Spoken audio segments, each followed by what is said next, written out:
আল্লাহর বাণীগুলো কাগজগুলো হয়তো কালিগুলো ধ্বংস হয়ে যাবে, কিন্তু আমার আল্লাহ যেমন সব সময় ছিলেন, আছেন, থাকবেন। আমার আল্লাহ মুখের কথাগুলো থাকবে।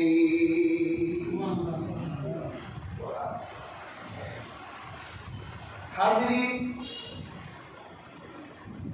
এই মহিমান্বিত কোরআন যার সাথে লাগে সেই শ্রেষ্ঠ। আল্লাহ পাক গণনার জন্য 12টা মাস দিয়েছেন, এর মধ্যে রমজান হলো সবচেয়ে সেরা। কারণ হলো কোরআন নাযিল হয়েছে রমজানে। হাজিরিন, কোরআন যদি মুহররম মাসে নাযিল হতো, মুহররম সেরা হতো। কোরআন যদি সফর মাসে নাযিল হতো, তাহলে সফর মাস সেরা হতো। কোরআন রমজানে নাযিল হয়েছে, এই জন্য আল্লাহ পাক রমজানকে শ্রেষ্ঠ মাস ঘোষণা করেছেন। আল্লাহ পাক কোরআনে পুরো মাসের কথা উল্লেখ করেননি, শুধু রমজান মাসের কথা উল্লেখ করেছেন। শাহরু রমাদানাল্লাযী উনজিলা ফীহিল কুরআন। কোরআন নাযিল করেছি রমজান মাসে। তাহলে 12টা মাস আপনি যদি বলেন মুহররম, সওয়াব হবে না। আপনি একটা মাসের নাম বলেছেন। যদি বলেন সফর, সওয়াব হবে না। কিন্তু আপনি যদি রমজান বলেন, কোরআনে আল্লাহ রমজান মাসের নাম উল্লেখ করেছে। আপনি যদি রমাদান বলেন, আল্লাহ তাআলা আরো নামায় 50টা নেকি লিখেছেন। সুবহানাল্লাহ। এই মাসটার কথা কোরআনে আছে। আল্লাহ রাসূল বলেছেন, কোরআনের একটি হরফ যে তেলাওয়াত করবে, আল্লাহ তাআলা আরো নামায় 10টি নেকি লিখেছেন। সুবহানাল্লাহ। তাহলে রমজান লিখতে 5 অক্ষর, আল্লাহ 50টা নেকি। হাজিরিন, 1,24,000 নবীর মধ্যে আমার নবী সেরা। 1,24,000 উম্মতের মধ্যে আমরা গোলাম সেরা।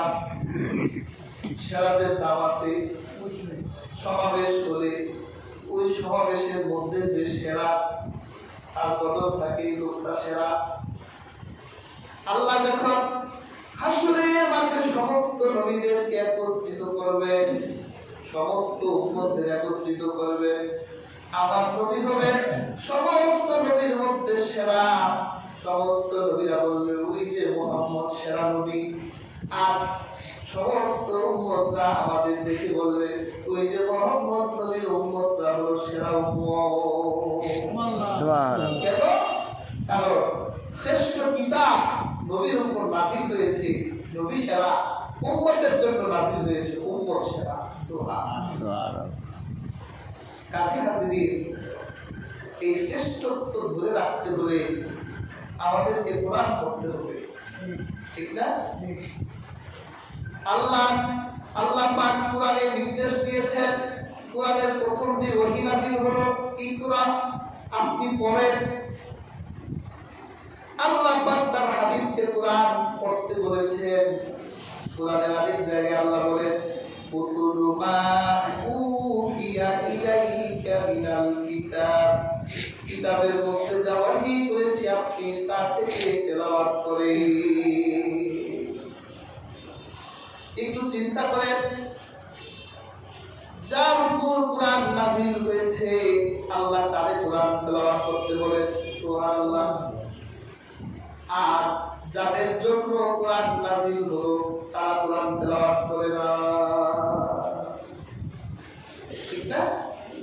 আসলে যাদের জন্য নাযিল হয়েছে কোরআন তাদেরই দরকার। যার উপর নাযিল হয়েছে তিনি মাত্র। আল্লাহ তার রাসূলকে বলেছেন, আপনি তেলাওয়াত করেন। আমার রাসূল তেলাওয়াত করতেন। আমার রাসূল প্রত্যেক রমজানে কোরআনের একটা হুকুম দিতেন।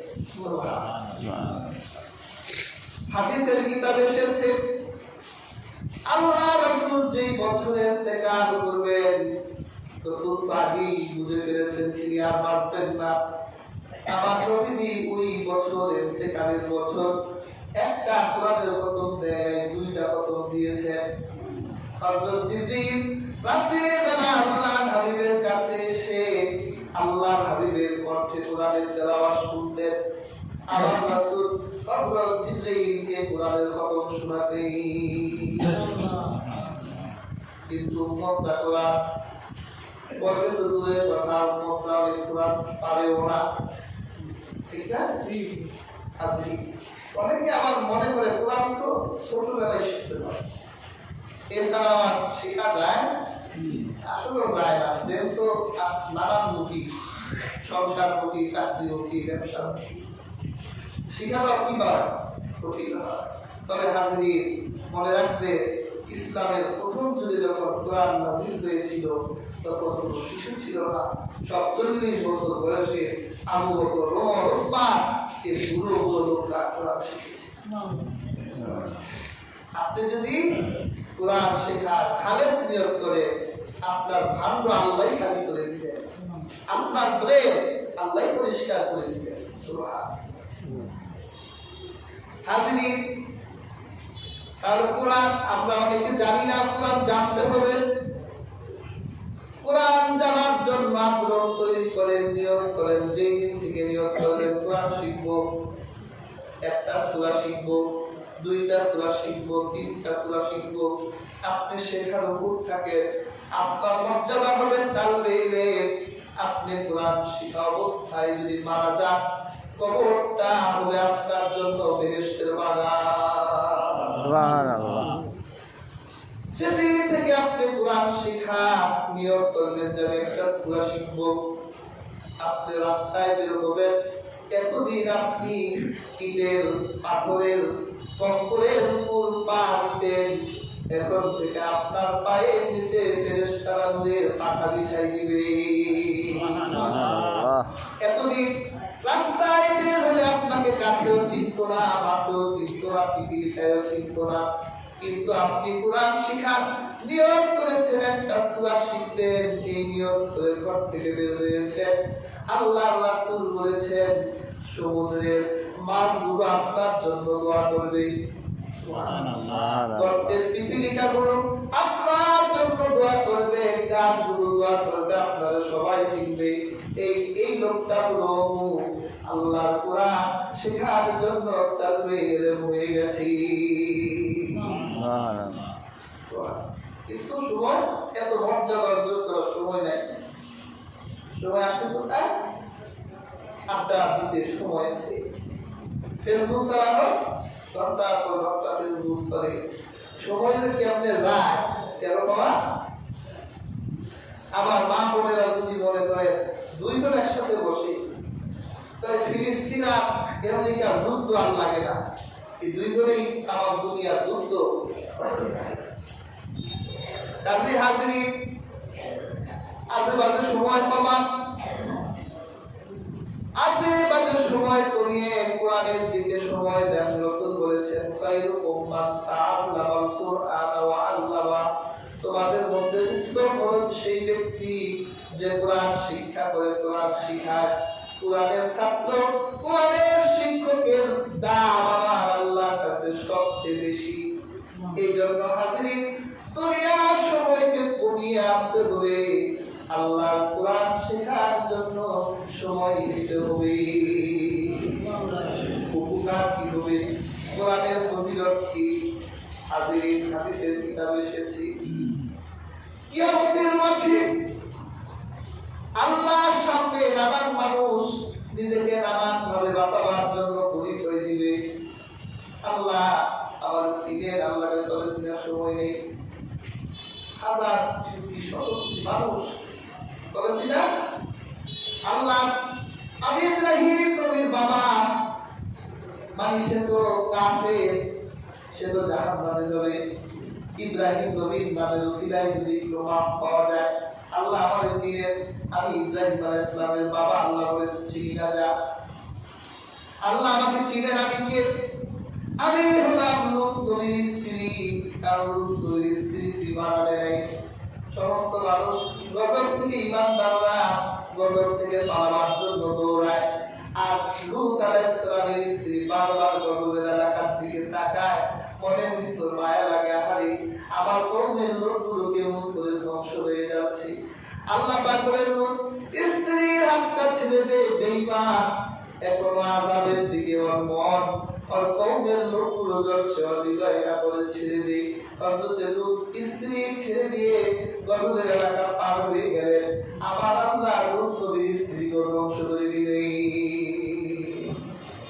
বেঈমান লূত নবীর স্ত্রী, এই স্ত্রী আল্লাহর কাছে গিয়ে একটু নাজাতের আশায় বলবে, আল্লাহ আমার পরিচয় জানেন, আমি লূত নবীর স্ত্রী। আল্লাহ বলে, চিনিগার দূর হয়ে যা।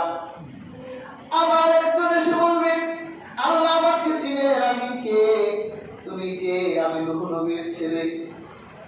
আমার বাবা বারবার নৌকায় উঠতে বলেছিল ইমান, কিন্তু লূত নবীর ছেলে ইমান আনে নাই, নৌকায় উঠে নাই। তোমার নৌকায় তুমি উঠো, ওই নৌকায় আমি উঠবো না। আল্লাহ পাক যখন নৌকায় থাকা মানুষগুলোকে বাঁচাই দিলেন আর সমস্ত মানুষগুলো ধ্বংস করে দিলেন। হযরত নূহ নবীর সন্তান ধ্বংস হয়ে গিয়েছিল, জাহান্নামে যাবে। আল্লাহকে বলবে, আল্লাহ আমি নূহ পয়গম্বরের ছেলে। আল্লাহ বলে, চিনি না। প্রিয় হাজিরিন, একজন ব্যক্তি এসে আল্লাহকে বলবে, আল্লাহ আমারে চিনেন, আল্লাহ তুই কে? আমি হাফেজে কোরআনের বাপ। আমার ছেলে একটা হাফেজ, আমার ছেলে একটা মাওলানা, কোরআন শিখিয়েছি, বলে মাওলানা মুফাসসির মানুষ, আমি মাওলানার বাপ, মুফাসসিরের বাপ। আর লোকটার কোনো আমল নাই, খেতে বদলি দিয়ে জীবন নির্বাহ করত, ভালো করে নামাজও পড়তে পারত না, কোরআন তেলাওয়াত করতে পারত না। ছেলে হাফেজে কোরআন বানিয়েছে, ছেলেরে মাওলানা বানিয়েছে, মুফাসসির বানিয়েছে, কোরআনের শিক্ষায় শিক্ষিত করেছিল।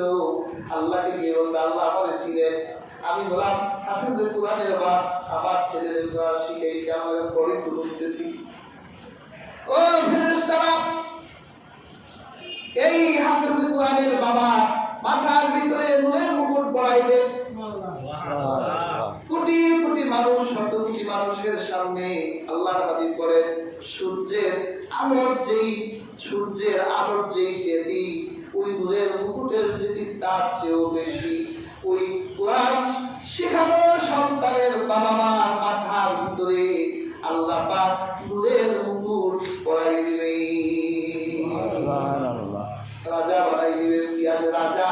কারণ তোর সন্তানকে আমার কালাম শিখিয়েছি, তোর সন্তানকে আমার কিতাব শিক্ষা দিয়েছি, সেই জন্য তোর সন্তানের গুনাহ তো মাফ হবেই, সাথে সাথে আমি আল্লাহ পিতা মাতাকেও সম্মানিত করে দিব।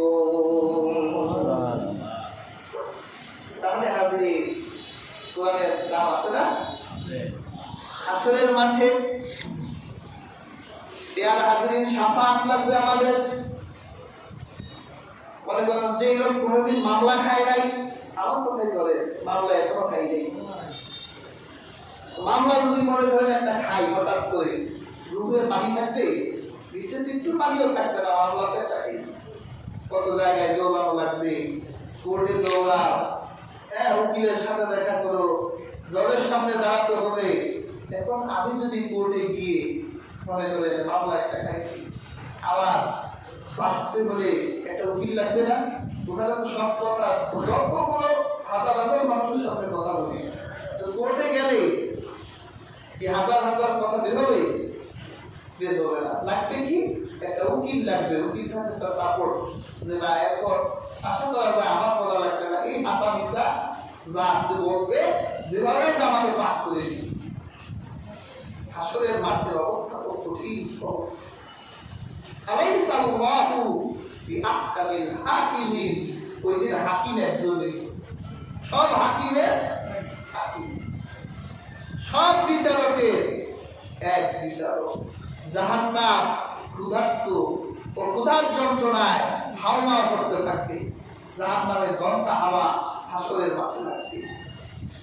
সূর্য মাথার উপর, অবস্থা তো খুব খারাপ। যদি একটা সাথী সাথে থাকে, একটা উকিল সাথে থাকে, দুনিয়ায় যেমন একটা সাপোর্ট পাওয়া যায়, আখিরাতেও পেয়ার হাজিরিন মানুষরা তো উকিলের আশায় আদমের কাছে যাবে, আদম উকিল হও, আল্লাহর সামনে কথা বলার সাহস আমাদের নাই, আদব বলবে আমার নাই। চিন্তা করে এই এজলাসের একমাত্র হাকিম হলে আমার আল্লাহ, আর 1,24,000 নবীর উকিল হওয়ার কথা ছিল, ঠিক না? কিন্তু আদম নবী